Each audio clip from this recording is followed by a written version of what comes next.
14 squares. That's stations, questions, and reflections. It's actually the Stations of the Cross in a mall. I mean, that's absolutely nuts. Think about it. This is Mario, by the way. Hello. He's one of the guys who's organized this, of course, together with Randy, the district builder, and then all the other builders. But from Makati and Taguig, all the feasts, 5 of them? Yes. 5 of them gathering together, making this happen. So there are, in Uptown Mall, BGC, Stations of the Cross in a mall. Gigantic stations. And hey, come and visit. And do the Stations of the Cross here. It's absolutely nuts. So the whole theme, really, for me, what you're doing, what we're doing here, is that we're not waiting for them in church. Yeah. We're going to the people who are not going to church anymore. We wanna go to them. Where are they? They're in a mall. So that's why we put feasts in malls. We wanna go to where people are, and it's the farthest thing in their mind. When you go to a mall, you're not thinking of prayer. You're not thinking of God or Bible. You're thinking of buying stuff and eating and watching a movie, but then all of a sudden we're here right smack and saying, love God. Let's go. Let's look at it. The Last Supper, the institution of the Eucharist, the center of our faith. It all revolves around that beautiful table where Jesus gives himself body and blood, soul and divinity, bread and wine. The agony in Gethsemane, where Jesus says, Father, not my will, but yours be done. This is the station where you lay down your life and your future to God. And you're actually telling him, you're now sitting on the throne, and you're my king, and I will follow you all the days of my life. Jesus institutes this day where you're last. How do you think you'd be remembered? Beautiful. Jesus is sentenced to death. Third station. I want to pray for everyone who has been condemned unjustly. People who have been rejected, ostracized, criticized without any basis. They did no wrong, and yet they were accused and vilified. I pray for everyone who experiences that. Do you bother to know the story before you judge the person? Wow. Station 4, Jesus is scourged and crowned with thorns. I believe that by his stripes we are healed. And I pray for everyone who needs healing right now. If you were king for a day, would you rule or would you serve? The 5th station is Jesus taking up the cross. And I pray right now for everyone who is going through their cross. And the real cross is our death, actually. The Jews, whenever they see someone walking in the street carrying their cross, they know that in a few hours, that guy's gone, like dead. And so when Jesus says, carry your cross, it really means dying to yourself. And there lies life. When you die to yourself and love someone, that's where happiness and true inner peace comes. Have you owned up to what your conscience is carrying? Think about it. Jesus falls under the weight of the cross. He didn't have to. He was God.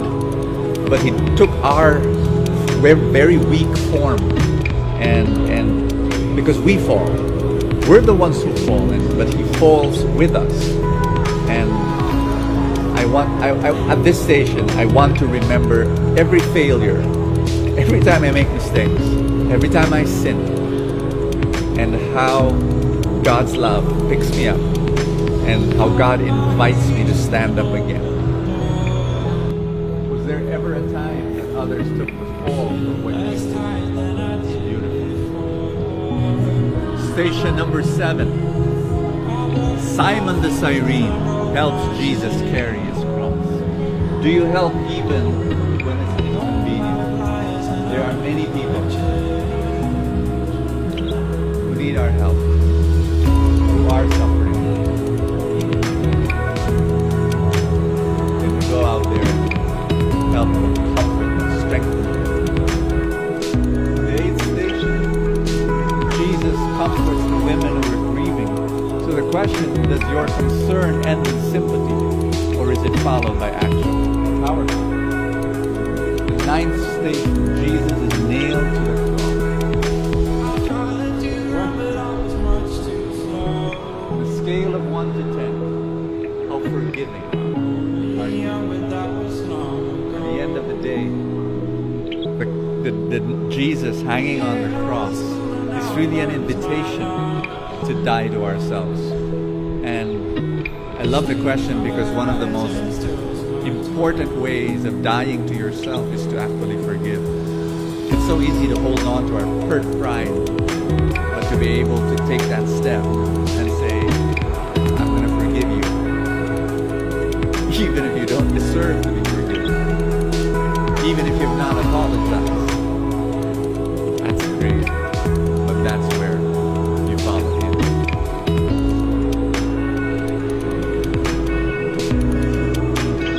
Station number 10, Jesus promises heaven to the repentant thief. That is so beautiful.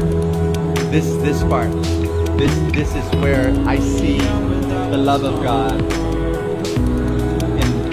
in action. You know, think about it. You're a thief, and but at that last moment before you die, that last moment, Jesus says, you're going to be with me in paradise. Woo! He's a real thief. Think about it. He stole heaven at the last moment.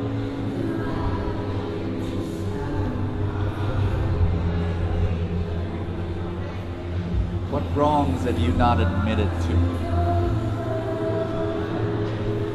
Love you. Mary and John at the foot of the cross. Station 11.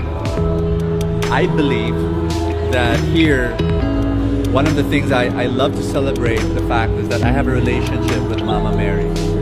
Because here at the cross, Jesus says to John, John, behold your mom. And John represents all the disciples of Jesus. John represents the church.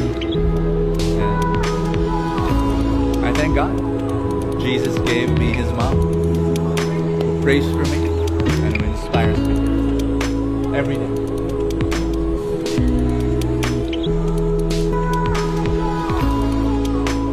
Which of your relationships do you treasure? Which of them need healing?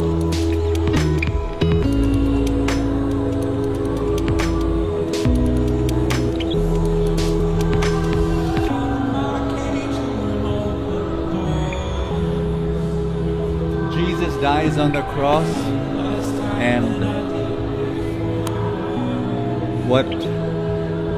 when you think about the excessive, extravagant love of God, the image of Jesus stretching out his arms, wanting to embrace us, it happens right here. Jesus dies on the cross.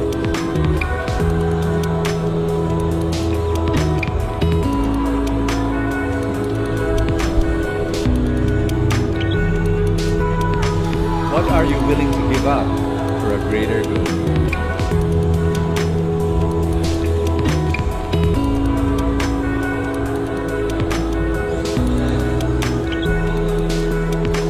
Station number 13, Jesus is laid in the tomb.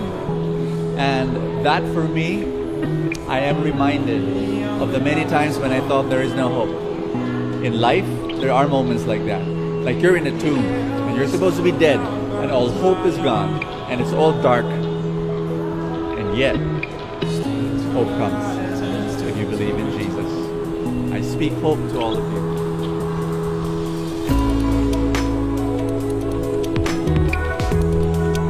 Have you ever stepped out for a friend?